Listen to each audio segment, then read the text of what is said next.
We are now joined via Zoom by Fire and Rescue spokesperson Jermaine Carelse. So thanks very much for joining us, sir. A warm welcome to SABC News. Good afternoon to you and your viewers. All right, let's talk about this fire then. We understand that it actually started on Wednesday, so clearly a lot of work has been going into trying to contain this particular fire. Where are we then at this point? Because we understand that you're also battling with the issue of winds, and the winds are actually obviously fanning those fires further. Yes, this actually started on Wednesday afternoon, just after 4, just above Lourensford. And we put a lot of resources in trying to contain and extinguish the fire. However, late on Friday, around about midnight, the strong winds came up, and there were certain areas that were inaccessible, even for the ground crews to extinguish that fire. And obviously that fanned the fire and drew the fire all the way around to Edenvale. Across the mountain slopes by the nature reserve, Helderberg Nature Reserve, and near to the Spanish farm on the other side of Somerset West. Today we've got almost about 90 firefighters and about 24 firefighting appliances on scene. And obviously with the other agencies that are assisting us, like Working on Fire, Cape Nature, as well as Volunteer Wildland Fire Services. The guys are doing tremendous work.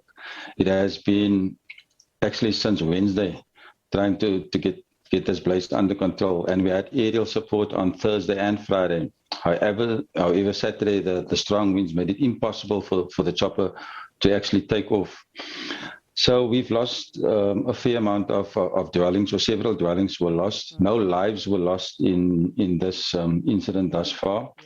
And as you alluded to earlier, 2 firefighters were injured. They're currently hospitalised for certain injuries that they sustained at the scene. Yeah.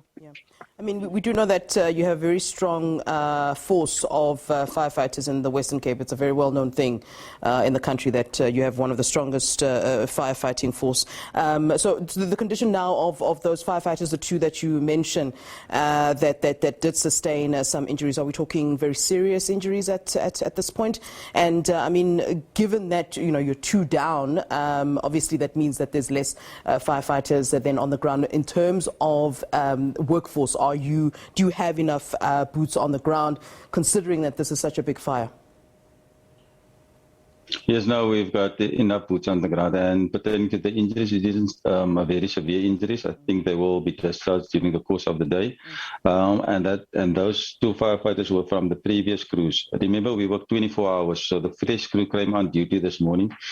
And that's how we could just relieve the other crews that were currently on scene. So we're working with a fresh crew as from 9 o'clock this morning. Yeah, you said that no lives have been lost, thankfully, with these fires. But I'm sure you do have, some sort of warnings or a message for people who might be affected by those fires while you are battling with them. And as you said, you're battling as well with the winds that are fanning. So we don't know in which direction that these fires might want to, spread.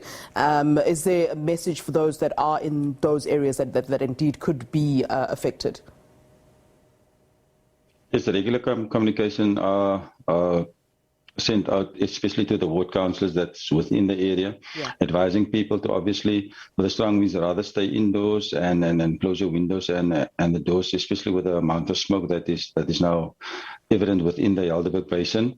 And there's obviously few road closures in place as well, so that the people that normally goes there to take pictures are not allowed to, and obviously for the safe travel or uninterrupted travel of our emergency vehicles to and from the scene of the fire. All right, Mr. Carelse, thanks very much for your time, and good luck to you and speedy recovery to those firefighters who are in hospital at the moment. Thanks very much. Thank you very much. All right, that is Jermaine Carelse, the spokesperson for Fire and Rescue. And of course, at this point, they are battling those fires there on Helderberg Mountain. That's near Somerset West, just outside Cape Town. If you are in and around those areas, of course, you would have been aware of that. Please do indeed be careful.